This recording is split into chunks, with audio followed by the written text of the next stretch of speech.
Desde el final de la Guerra Fría, Suecia ha mantenido una política de neutralidad y desarme. Sin embargo, en los últimos años hemos sido testigos de un cambio significativo, con la remilitarización gradual del país. ¿Pero por qué? ¿Está Europa al borde de la guerra? De hecho, las crecientes tensiones en la región del mar Báltico están provocando que Suecia revise su estrategia de defensa nacional.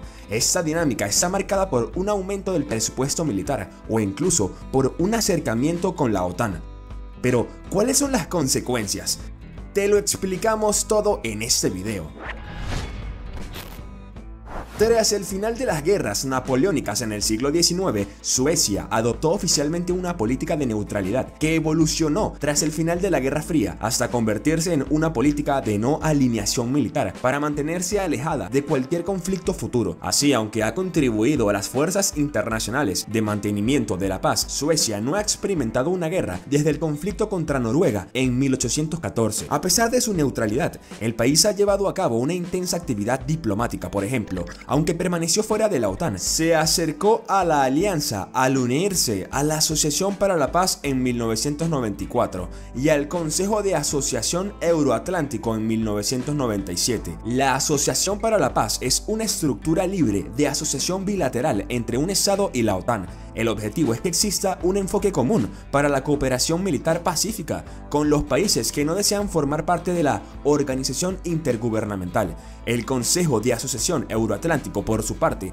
es un foro de consulta compuesto por miembros de la OTAN, Rusia y varios países de Europa Central y Oriental, pero también repúblicas de la Comunidad de Estados Independientes. Su objetivo es abordar los problemas de seguridad en el continente europeo. Suecia también ha participado en entrenamientos y ejercicios conjuntos con la OTAN, así como en algunas operaciones de la OTAN en Afganistán y los Balcanes. Debes saber que durante mucho tiempo la mayoría de suecos se opusieron a unirse a la OTAN. Además, el exministro socialdemócrata de defensa, Peter Husbith, declaró en otoño del 2021 que podía garantizar que nunca participaría en un proceso de adhesión. Pero las cosas cambiaron con la invasión de Ucrania en febrero del 2022, que marcó un cambio dramático en los partidos y la opinión. Así, en mayo del mismo año, una gran mayoría del Parlamento votó a favor de solicitar la membresía en la OTAN. En RTBF, Stelik Orik, especialista en la historia de la OTAN y las relaciones euroatlánticas, explica: ya hemos visto un cambio después de la invasión de Crimea en 2014. En 2017 se restableció el servicio militar. Luego, el presupuesto de defensa empezó a aumentar gradualmente. De hecho, el presupuesto militar sueco alcanzó los 8.800 millones de dólares en 2023, según el Instituto Internacional de Investigación para la Paz de Estocolmo. Eso frente a los 6.500 millones del año 2020. Según el Ministerio de Defensa, el gobierno estima aumentos presupuestarios en 2025 y 2026 en 110 millones de dólares y 680 millones de dólares respectivamente. El objetivo es alcanzar finalmente el umbral del 2% del PIB gastado en defensa, como pide la OTAN, mientras que el presupuesto del 2023 corresponde al 1.48% del PIB del 2022. Así, tras más de 2 siglos de política de neutralidad, Suecia finalmente se unió a la OTAN el 7 de marzo del 2024. Un mes después será el turno de Finlandia, país vecino, casi 2 años después de presentar su solicitud de ingreso en la alianza militar. Suecia se ha convertido oficialmente en el miembro número 32 de la OTAN.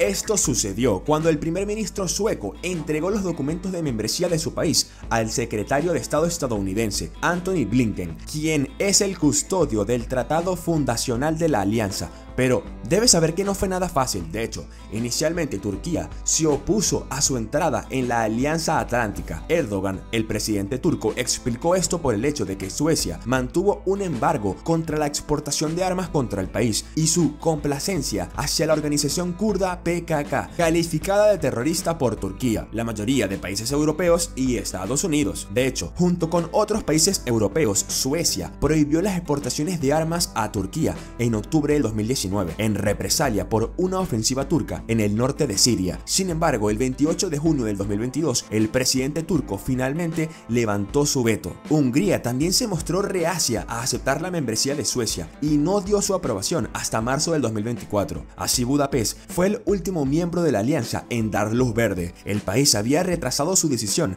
creyendo que Suecia daba por sentada su membresía. El Estado húngaro insistió entonces en que Estocolmo tenía que demostrar su valía para poder unirse a la organización.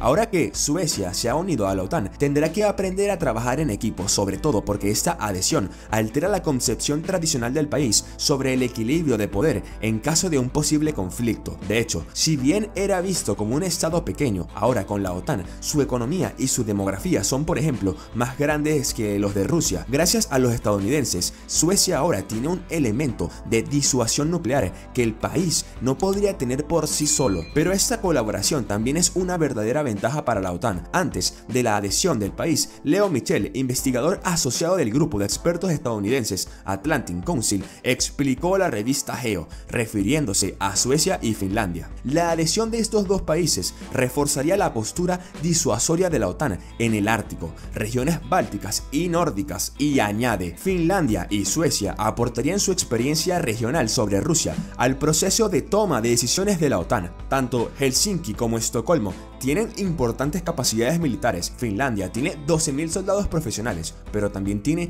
más de 20.000 reclutas por año y puede contar con un ejército en tiempos de guerra de casi 300.000 soldados listos para el combate y más de 600.000 reservistas. Debes saber que se trata de una fortaleza excepcional para una nación europea. El país cuenta con una flota de 55 aviones de combate F-18 que prevé sustituir por F-35 estadounidenses, así como 200 tanques y más de 700 piezas de artillería. El ejército sueco tiene 50.000 soldados. Además, el servicio militar obligatorio, abolido en 2010, se reintrodujo parcialmente en 2017. Pero eso no es todo.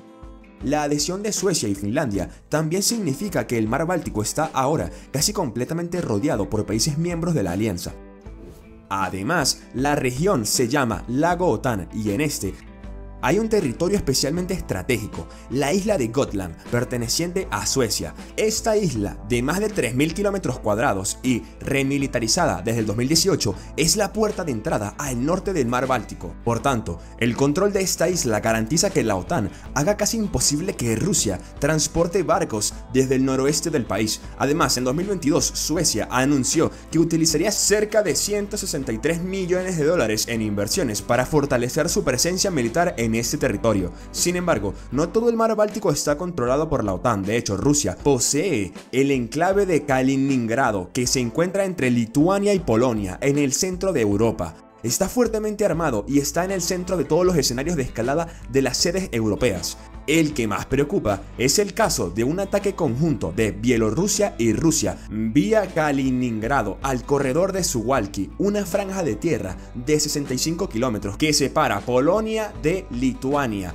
Esta operación tendría como objetivo aislar a los países bálticos del resto de la alianza. Sin embargo, este último, formado por Estonia, Letonia y Lituania, fueron anexados los tres por la Unión Soviética en el pasado. Por tanto, está claro que ante la política expansionista rusa no quieren que la historia se repita. Pero, ¿qué papel podría desempeñar Suecia en caso de una guerra en Europa? Debes saber que Finlandia, vecina de Suecia, comparte una frontera de más de 1.300 kilómetros con Rusia. Por tanto, está claro que el principal atractivo de la OTAN para Suecia es poder beneficiarse de la protección que confiere el artículo 5 del Tratado de Solidaridad de la Alianza en el caso de agresión, que se aplica a los Estados miembros, en un contexto en el que Finlandia o los países bálticos serían campos de batalla. Suecia debería posicionarse como país tránsito para las tropas de la OTAN. Sin embargo, el país tiene un punto débil: su red energética. Esta última está compuesta por un 41% de hidroelectricidad, un 29% de energía nuclear nuclear, un 19% de energía eólica y aproximadamente un 11% de cogeneración, que es un proceso de producción de calor y electricidad en paralelo. Gran parte de esta producción se realiza en el norte. Según Bloomberg, alrededor de 16.000 kilómetros de líneas eléctricas conectan esta producción del norte con ciudades del sur. Estas conexiones nórdicas serán probablemente el primer objetivo en caso de un conflicto entre Estocolmo y Moscú. Si nos referimos al caso ucraniano, para hacer frente a un posible conflicto, Suecia tuvo que restaurar su central eléctrica en Malmö, la tercera ciudad del país, para poder preservar la red eléctrica de la ciudad, incluso en caso de un ataque ruso a la infraestructura existente. Pero ¿será esto suficiente? Está claro que la remilitarización de Suecia simboliza una importante transformación estratégica. También es seguro que la Unión Europea está preocupada por una posible invasión rusa en Finlandia o países bálticos. Por tanto, al fortalecer sus capacidades de defensa, Estocolmo está enviando un claro mensaje de disuasión frente a amenazas potenciales, al tiempo que solidifica sus vínculos con los socios de la OTAN.